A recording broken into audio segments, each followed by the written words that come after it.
Grabar. Y está grabando. Ya. Buenas tardes a todos. Mi nombre es Felipe Gutiérrez Castilla. Esta es una ayudantía para el curso Mecánica de Suelos 2 de Universidad de la Frontera. Hoy día estamos a 22 de diciembre del 2020 y partimos. ¿Y qué es lo primero por lo que quiero partir? Es por este tema, el tema de la permeabilidad, que no había podido encontrar la forma de explicarlo, pero con esto creo que se va a entender bien. ¿Por qué? Les había contado en esa pregunta que la permeabilidad es la que controla la consolidación. Supongamos que esto es una arena y esto es una arcilla. Estamos claros que la arena limpia, un grueso limpio, no va a consolidar. ¿Por qué? Porque el espacio entre las partículas es suficiente para drenar el agua rápidamente. Al caso contrario, donde tenemos puro fino, el espacio va a ser menos y por tanto el agua va a estar más retenida, le va a costar más avanzar. Ahora, si nosotros vamos modificando la cantidad de finos que tiene la muestra, a medida que vamos yendo hacia allá, a medida que vamos, digamos, disminuyendo la cantidad de finos, cada vez menos le va a costar al agua fluir. ¿Ya? Ahí no sé si me explico. La pregunta es, ¿cuánto fino hace falta para que al agua le cueste mucho pasar? Esa es la pregunta. Y para ese lado está orientada la pregunta de la prueba. Nosotros aquí tenemos una cierta cantidad de finos, y si bien el suelo granular controla el comportamiento mecánico, el comportamiento de la permeabilidad está gobernado por los finos. Y la idea es que hace falta muy poco fino para lograr que el fino controle la permeabilidad. Por tanto, nosotros en esta condición podemos decir que el suelo consolida porque los vacíos están llenos de fino y esto no necesariamente clasifica como un tipo de suelo fino. ¿Por qué? Porque la clasificación que ahora tenemos, la distinción que hacemos entre tipos de suelo, está basada en una clasificación hecha hace 80 años. Ahora se entiende mucho mejor cómo funciona todo esto y ahora esta imagen en particular es de una charla donde se propone una nueva clasificación basada precisamente en esta idea, en que hace falta muy poco fino para hacer que el suelo se comporte como fino. Por eso, decir que el tipo de suelo es el que determina si el suelo eh, consolida o no, es incorrecto, porque el tipo de suelo depende de una clasificación que no está capturando el comportamiento de la permeabilidad. Así que, por eso, no se admite el tipo de suelo como una respuesta correcta, porque no va a la esencia física del fenómeno. ¿Los del grupo tienen alguna consulta al respecto? ¿Les gustaría que explique mejor este punto o algo?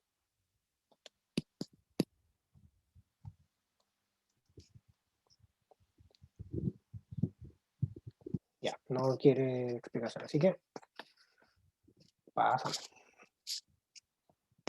Aquí está, la 1508. ¿Ya? Básicamente, ¿qué pasó con la 1508? Que tenemos la maravilla de ingeniería hecha por don René Lagos. ¿Dónde se apoya? En el suelo. El edificio capital, maravilloso, hermoso, precioso. ¿Dónde se apoya? En el suelo. Aquí el tema ¿cómo se llama? Del mercado. Dado que tenemos que hacer una excavación, tenemos que estudiar el suelo. Aquí, central eléctrica, tenemos una estructura de ventilación, tenemos que estudiar el suelo. Y aquí,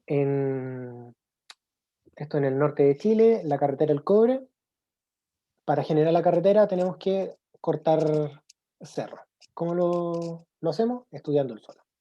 Básicamente, toda obra civil va a necesitar una exploración de suelos. Por tanto, para no hacer eh, Para no hacer cosas muy distintas o para uniformar un mínimo, lo que se hace es crear la 1508, que lo que hace es poner los requisitos mínimos que debe cumplir un estudio de mecánica de suelos. ¿Ya? En un principio se pensó como una como una norma muy general que aplicaba para cualquier tipo de edificaciones, desde una presa, desde un puerto hasta la obra de pavimentación de la población. ¿Ya? Son cosas muy distintas que en su segunda versión del 2014 se restringió. Esto sirve únicamente para obra de edificación y urbanización. Y como lo dije, lo que hace la norma es uniformar el mínimo. O sea, a partir de esto, nosotros cumplimos con esto y a partir de aquí tenemos que hacer nuestros análisis. No podemos hacer menos que esto. Así que eso es algo a tener en cuenta, porque si requerimos algún otro análisis, lo vamos a tener que hacer, aun cuando extralimite la norma. ¿Ya? Aquí. ¿Qué es lo que tenemos? Tenemos una estructura arbitraria que va a tener, según la 3171, que va a tener que cumplir la resistencia con varias combinaciones de carga. Las combinaciones de carga incluyen carga muerta, carga viva, bla, bla, bla, esto ya lo conocemos bien. ¿Ya? En general el flujo de trabajo es de la estructura hacia el suelo, porque están las cargas muertas, peso propio, todo se origina sobre la superficie y luego descarga. El viento, lo mismo.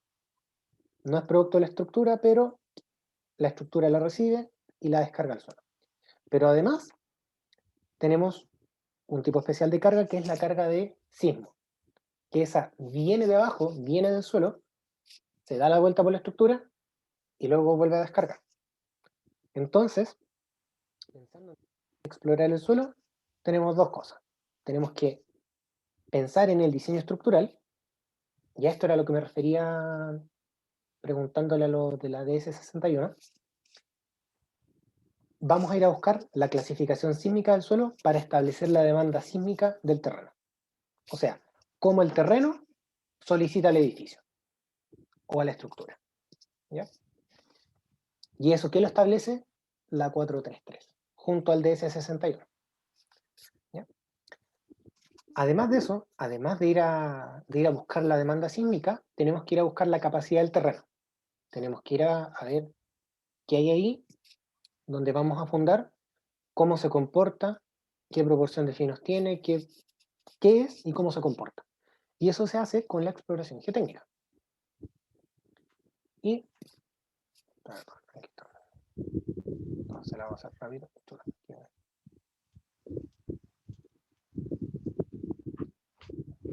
Video exploración. Tenemos que ir a la 1508. Entonces, tenemos un flujo de trabajo súper concreto para armar nuestro estudio de mecánica de suelo. Y esto es que nos vamos a la 1508 y nos habla primeramente de los tipos de estudio de mecánica de suelos. Tenemos estudios generales, estudios preliminares y estudios especiales. ¿Ya? Los estudios de mecánica de suelo, sea cual sea ¿cómo es que se llama? Su objetivo, tienen 5 o 6 fases que tienen que estar sí o sí. La primera es el trabajo de gabinete inicial, ¿ya? En donde aquí lo que hacemos es recopilar toda la información que exista respecto del terreno que estamos estudiando. Planos, geología, instalaciones, todo lo que se puede. Aquí tenemos que hacer llamadas, tenemos que escribir correos, tenemos que ir pidiendo información para tener todo lo que se pueda. ¿Ya? Una vez que nosotros tenemos esto, lo primero que tenemos que hacer es generar una idea de cuál es el orden de magnitud de las, de las cosas que vamos a ir a buscar. Vamos a ir a buscar demanda sísmica, tenemos que tener una idea de cuánto es. Tenemos que ir a buscar capacidad, tenemos que más o menos imaginarnos, a partir de la geología, qué tipo de suelo nos podríamos encontrar. Y ahí lo vamos a ver con un ejemplo súper práctico. ¿Ya? Una vez que nosotros establecemos esa idea, lo que hacemos es programar una exploración geotécnica, ¿ya? En donde básicamente vamos a coordinar la retroexcavadora con los laboratoristas, con los que hagan el sondaje, con los que hagan la geofísica, los coordinamos a todos, que cada uno vaya al terreno, que haga las mediciones que corresponden, y luego los comprometemos a entregarnos eso en una fecha determinada. ¿Ya? Todo esto es inicial, es antes de. Y esa es la primera fase, gabinete inicial. La segunda fase es ejecutar. Vamos al trabajo de campo y hacemos todo lo que tenemos que hacer. Aquí tenemos la exploración del subsuelo, que consiste básicamente en hacer calicatas, hacer sondaje, geofísica, con lo que sea. ¿Ya?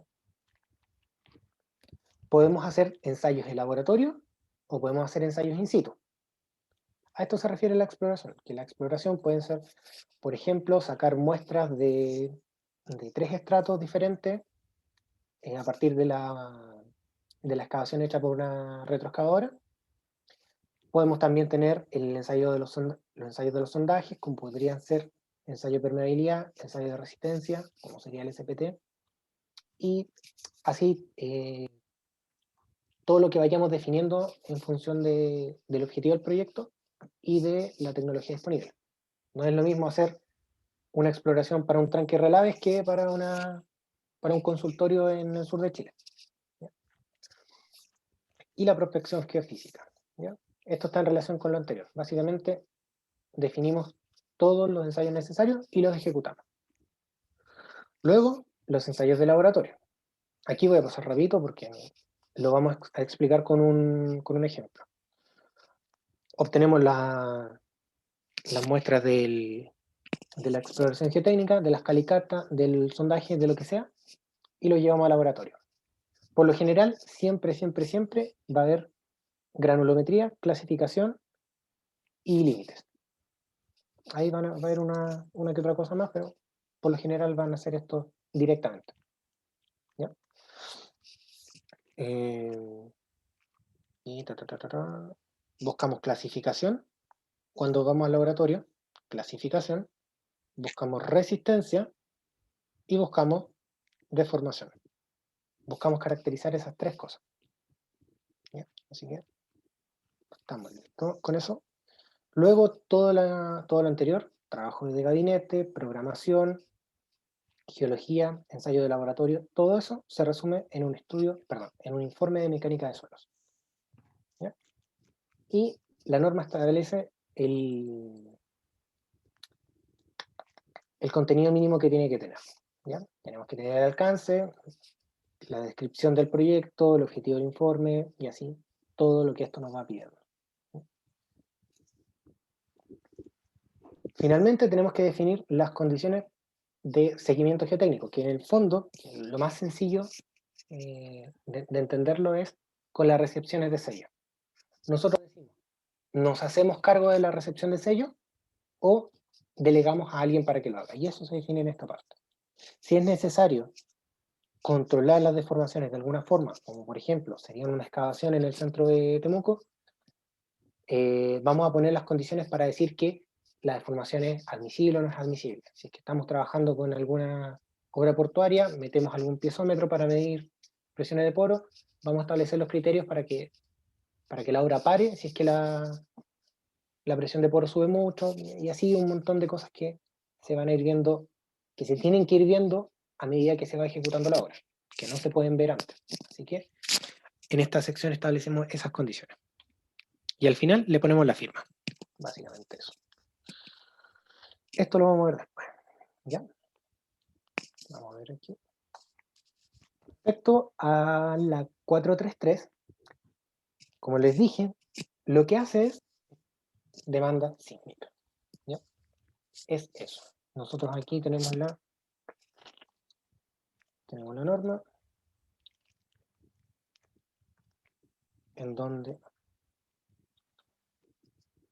para todas estas zonas se establecen ciertos niveles de amenaza sísmica, que básicamente es qué tan fuerte le pega el sismo a la estructura.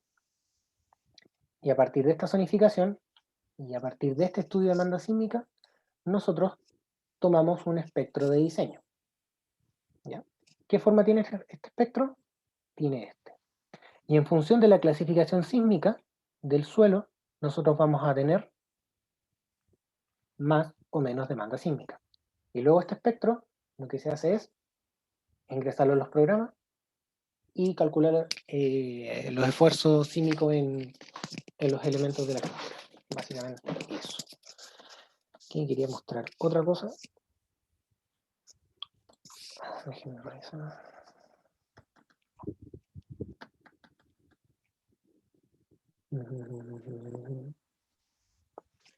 No. O sea, aquí quería mostrar otra cosa, pero no me acuerdo qué era.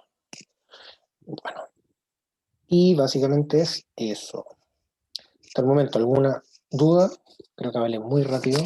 Si alguien quiere que repita algo, por favor, comentarlo.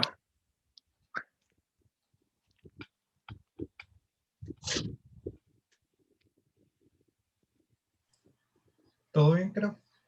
O sea, Hay dudas, parece. O hablé muy rápido y no se entendió nada. O sea, yo por lo menos entendí. Es que igual di el tema de eso, disertarte de entonces. eso. Pues sí, por eso entonces. Claro. Entonces, vamos a ir a un ejemplo de aplicación. Vamos a ir esto. Este es un ejemplo de aplicación práctico, de real. Generalidades.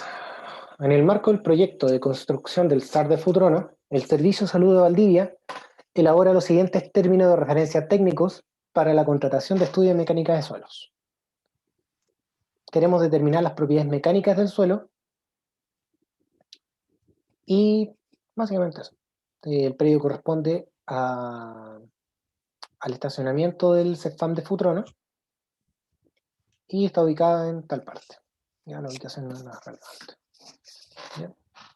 Aquí se visualiza el CEFAM y esta es el área de exploración, que es un estacionamiento como se ve aquí en la imagen. El centro de alta resolutividad corresponde a una edificación de alrededor de 600 metros cuadrados en un solo nivel, el cual se proyecta emplazar en el actual sector destinado a estacionamientos del CEFAM.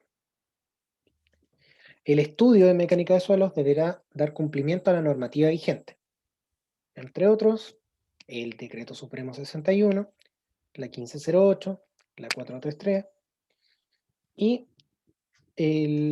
la normativa de calidad de los laboratorios de construcción. ¿Ya? ¿Estamos claros con eso? Sí, está claro. Ya.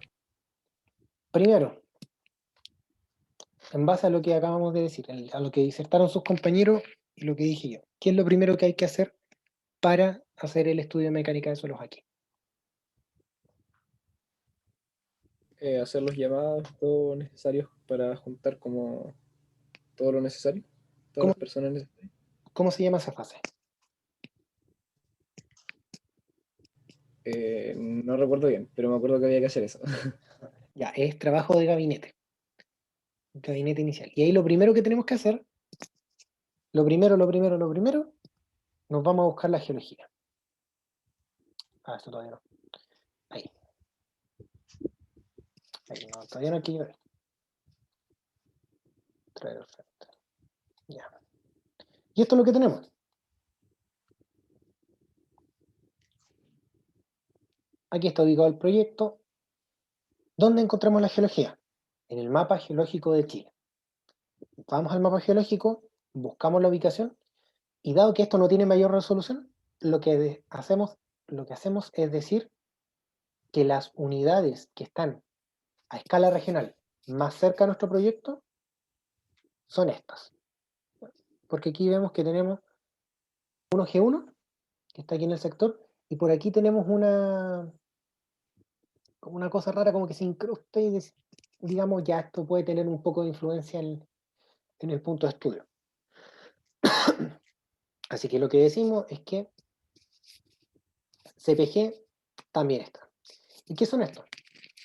El Q1G1 son depósitos morrénicos, fluidos glaciales, glasilacustre, bla, bla, bla, bla. Yo por lo general no entiendo la geología. O sea, me dicen que hay aquí, no lo sé. ¿Por qué? Porque son palabras muy de geólogo. Pero hay cosas que sí podemos entender.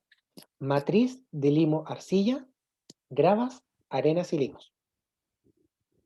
Básicamente tenemos de todos los tipos de suelo. En las regiones 11 y 12 se observan glóbulos morrénicos, bla, bla, bla, bla.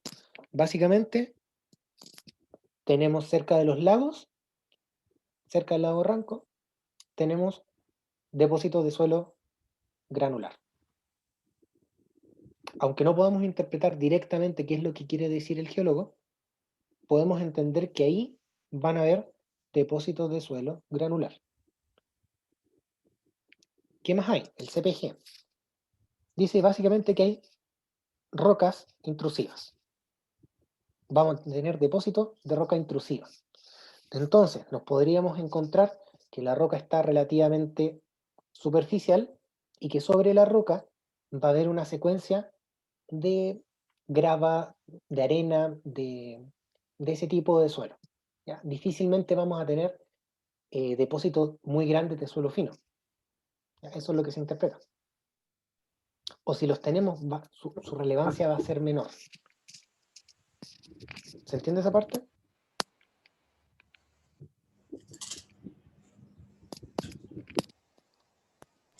Sí. Ya, perfecto. Entonces, una vez que ya tenemos el... la reunión termina en 10 minutos. Ya, ahí estén atentos a Slack y ahí les voy a enviar el nuevo link si es que se corta. Ya, ese por una parte. ¿Ya? Ahora, nosotros vamos aquí. Decimos, aquí van a construir algo. Una vez que ya vimos la geología, ¿qué es lo que vamos a pedir?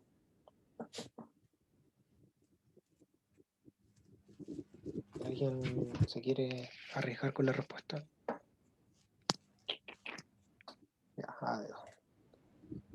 Participante 21. Ya, Jacob Muñoz. El primero de la lista.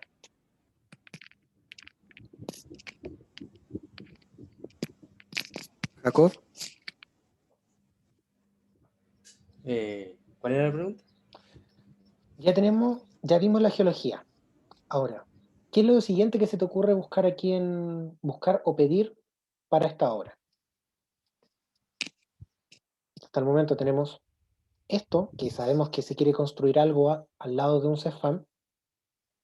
Te dicen cuáles son las normativas que tienes que cumplir y tenemos la geología.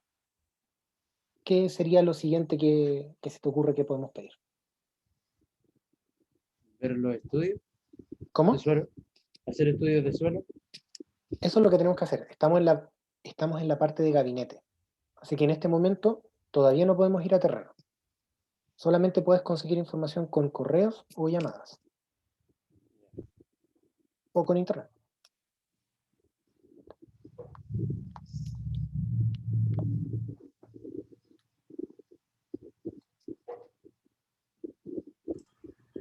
Podría ser buscar el estudio de suelos que se ocupó para el CESFAM que ya se hizo. También. Eso forma parte del estudio de mecánica de suelo. Entonces, nosotros vamos a llamar primero a nuestra contraparte técnica, que es a quien nos está contratando, y le vamos a decir, Jorge, ¿tienes el estudio de mecánica de suelos del lado, del CEFAM? Y ahí Jorge va a decir, sí, lo tengo, no, no lo tengo, y puedes ir revisando. En lo personal, en este proyecto, le pregunté a la parte técnica si tenía la mecánica de suelos del lado, y estaba perdida. No la tenía. Pero habían un par de datos en unos planos de instalaciones del CEFAM y que por ahí puede orientar un poco la exploración. Pero cuando ustedes piden información de estos proyectos de al lado, pueden darle la información como uno. O sea, no es un dato con el que puedan contar, aunque sí está muy bien pedirlo. Así que Juanpi, muy bien. Aquí Jacob, creo que se fue Jacob, ¿no? Ah, no, ahí está. Jacob, volvamos. Ya tenemos los requisitos, tenemos la geología. ¿Qué pedirías?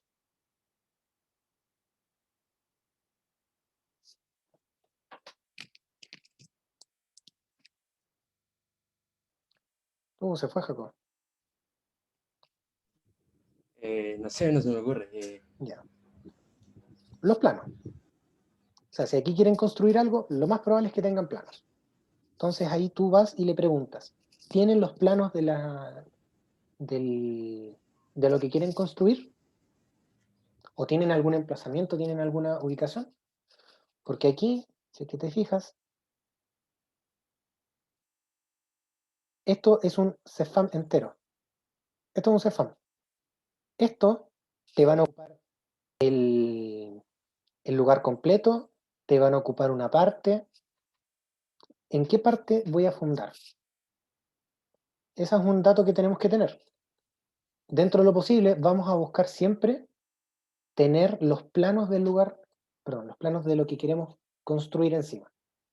Y aquí voy a mostrarles el plano de emplazamiento. Esto.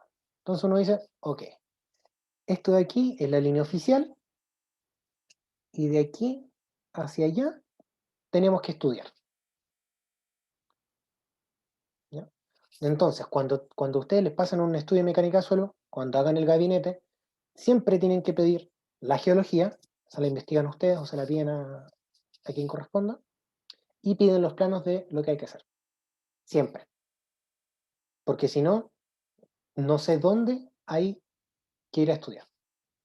No va a ser lo mismo ubicar el sondaje en esta esquina que ubicarlo aquí al medio. ¿Ya? ¿Se entiende esa parte?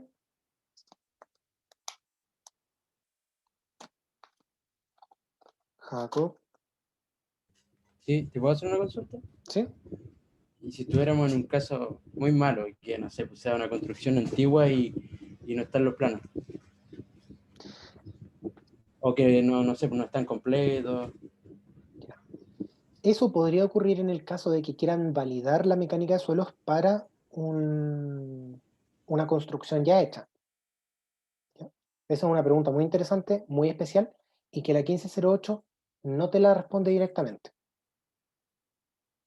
Ahí tú lo que tienes que hacer es entrar a estimar, a pedir información, y si no hay información, hacer supuesto. Dentro de lo que yo sé, se hace así. Lo que podrías contratar también sería un servicio de hacer planos as built, que es como que alguien vaya, que mida todo eso y que te genere un plano de este estilo.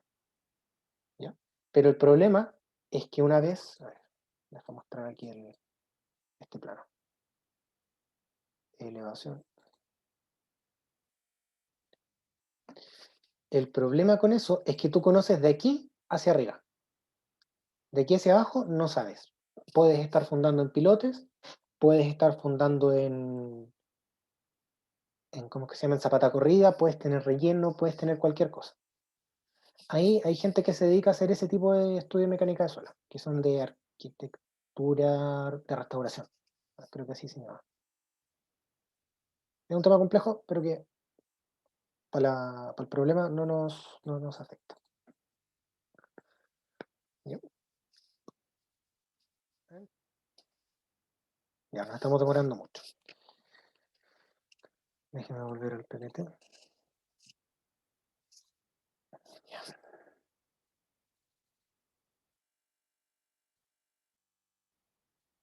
Aquí, ya. Estamos en este punto. Lo primero que tenemos que hacer son las calicatas. Lo primero que se nos puede ocurrir hacer son las calicatas. ¿Y cuántas calicatas hacemos? Depende del anexo A de la 1508. Superficie a explorar. A esta superficie a explorar entramos con los metros cuadrados del terreno o los metros cuadrados de la construcción. Vamos a ver quién responde aquí. Ya, Naya de Tzid.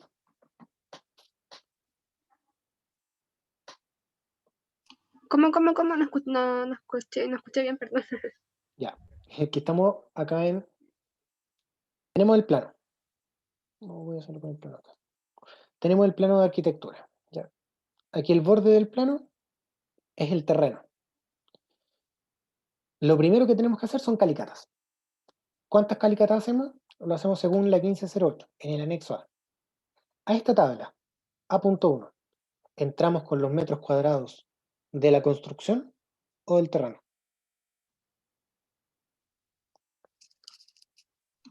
¿Del terreno? Acá. ¿Por qué con el terreno si es que vamos a construir aquí? Porque supongo que el terrenito que queda igual es importante para efectos de la estructura, finalmente. Claro, va bien la respuesta. Tienes razón. En este caso particular nosotros entramos con el área del terreno, ¿ya? Que no es mucha la diferencia, pero que te lo podrían cuestionar.